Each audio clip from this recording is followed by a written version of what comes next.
পুষ্প আপনার জন্য ফোটে না, অন্যের জন্য নিজেকে উৎসর্গ করার মধ্যেই মনুষ্য জীবনের সার্থকতা।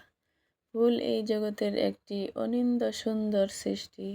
তার সৌন্দর্য দেখে মানুষ মুগ্ধ হয়। ফুলের গন্ধে মানুষের মন ভরে ওঠে। ফুল থেকে সৃষ্টি হয় ফল। ফুল ফল থেকে তৈরি হয় জীবন রক্ষাকারী অনেক ঔষধ। ফুল প্রিয়জনের জন্য সর্বোৎকৃষ্ট উপহার। ফুলেরা গাছে সুন্দর, শিশুরা মাতৃ করে। প্রকৃতির সব কিছুরই একটি স্বাভাবিক সৌন্দর্য আছে।